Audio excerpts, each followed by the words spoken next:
All right, getting into the top picks and plays here for this Monday night NFL DFS slate between the Dallas Cowboys and the Tampa Bay Buccaneers. So looking at the preview for this game, we can see it is projected to be a pretty close game.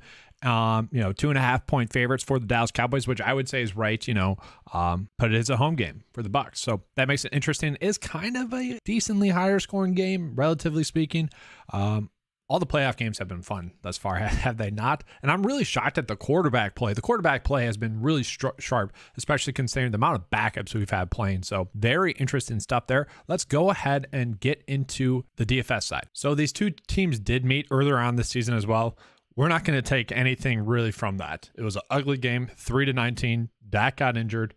Just an ugly game. Okay. So not drawing anything from that. These teams are different teams as well. So starting out with the Cowboys, I will say CeeDee Lamb is kind of the easy go-to play. If you can afford to fit CeeDee Lamb into your builds, you should do that. He is one of, if not the best receiver in the league. Okay. And I don't want to say he's the best receiver in the league. Don't want that to be a hot take or anything, but truly a really extremely talented receiver. Quite clearly we want to pay up for him. And sure, the matchup with the Bucs is not elite, but at the same time, he has really just been going off in basically every game except for one random game against Minnesota and Houston, which for some reason or not, and it's because you just run the ball against them. Receivers and passers, quarterbacks have kind of struggled against them. But yeah, CeeDee Lamb just an easy plug and play on the slate. And then from there, it's deciding what do we want to do at the quarterback position. Do we want to play Dak? Who I would say yes, we want to play Dak over Tom Brady. At the same time, you guys will see the lineup process. It's going to make more sense to play Dak, or to play Tom Brady instead of Dak, which is unfortunate to me because I think Dak is safer of the two plays. And so at the running back position, it's going to be very difficult to fit in either Tony Pollard or Zeke. And I'm almost favoring Zeke tonight just because I think there's a better chance that he scores a touchdown. And that's really the only reason. We see, he had been on a huge touchdown stretch for a while there. It's just a difficult matchup running back wise. So really, I'm not going out of my way to play either of them. But at the same time, I don't think anyone's going to be going out their way to play, either of them. So maybe Tony Pollard is an extremely good GPP play because obviously he's someone that could really go out and break a slate. And he's going to be lower owned. And so I always kind of mention this now, the George Kittle rule. I feel like if I'm playing Tony Pollard, I want to play him in the captain spot rather than playing him in the flex or anything like that.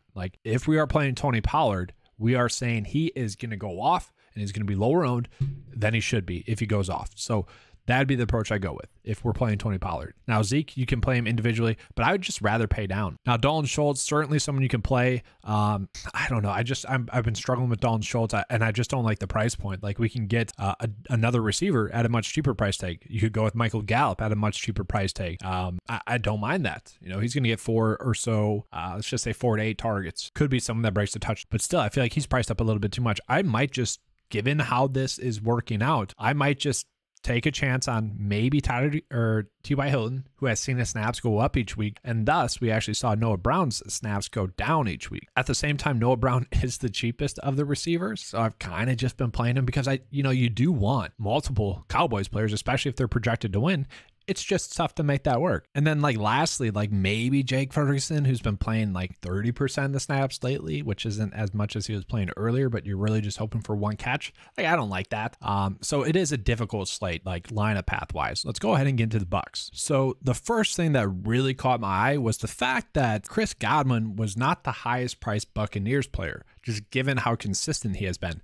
That was highly shocking to me. The targets are there in a game in which he didn't play that many snaps last week. Still saw 7 targets, still had 10.5 DK points. Just the extreme production I want to chase. He's had one game below 10 DK points, and I guess that was against Dallas. But it's at 9.2, it's extremely difficult to not play him. Now, do you have to play him in the captain spot? Probably not. I would say Mike Evans is going to be a much better captain play. The chances of Mike Evans really going off are greater. Okay. And he was due for a big game for quite a while there.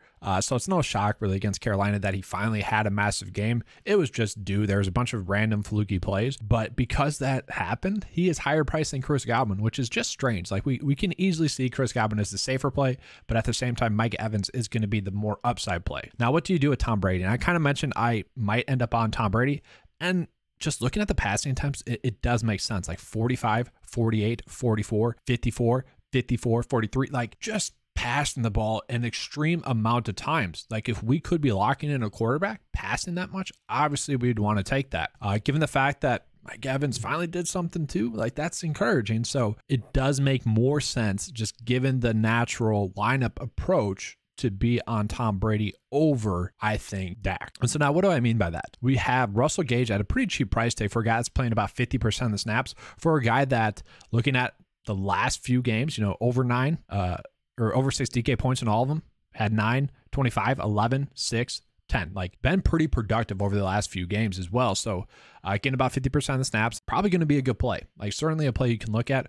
Julio Jones only going to play about 30% of the snaps, but we have seen him like bust a couple of big plays. And just kind of like when he's on the field, he's getting targeted. But I would much rather go Russell Gage there. And then from there, I will say Cade Otton's price point is extremely strange. And this is where I struggle to pay up for Dalton Schultz. I know Dalton Schultz has a great matchup, but Cade Otton's playing about 80% of the snaps. And that should continue again. And so he has been someone that's gotten 6, 7, 5, 10. Like, he has gotten a high target share, which should lead to a higher floor. And honestly, if we can be locking in like 2x at this price tag, 1.8, we'll take that with the upside to potentially get a lucky touchdown or something like that. So that's where, like, just given where the value is at today, I've kind of just been ending up on more Tampa Bay players. Thus, I've been ending up on more Tom Brady. So like, if we are ending up on Tom Brady, 8.2 left over, Russell Gage in the captain spot, obviously trying to get a touchdown. And we're just trying to put a lineup together that gets us most of the studs on the slate, like CeeDee Lamb, Chris Godwin, and Mike Evans are the clear-cut players you want to be trying to go out of your way to play. And so this is a lineup path in which allows us to do that. We still get Noah Brown and Russell Gage, who are, okay plays. They're going to play about 50% of the snaps, should have a high floor. Like, that is a route that I do like to go. Let's say you don't think Noah Brown's going to have a good game, or you don't think Russell Gage is going to have a good game. You could go down to Cade Otton, just given the price tag. It is a cheap price tag there. And let's just say, you know what? I think this is going to be a game in which the pass catchers might still do a good job, but I don't want to be on any of the quarterbacks. Well, then this is also a decent, and I don't like that. I want to play the quarterbacks, but it's just tough. Like, I do think that this is also a decently logical approach. Obviously, with this one, remember saying, like, if we're playing Tony Pollard, we're playing him in the captain spot. We're hoping that he's going to be under-owned and go off. That's really what this approach would be. And obviously, if he's going off, that means less likely for Dak to go off as well. So definitely some unique lineup decisions that we have for this slate tonight. It's not one that I completely hate. It is one in which I wish I could fit like Dak into a build, and I don't love the idea of playing Tom Brady, but those passing attempts are tough to pass up on, and just given the value that's out there for Tampa, I've been ending up on them more, and that's kind of just the lineup approach for me today. Hopefully you guys enjoyed this video. If you did, you know what to do. Give a like and subscribe. That helps me continue to put out more content for you guys. All right, let's have a good slate, hopefully. Expectations are tampered, but as always, guys, let's keep cashing.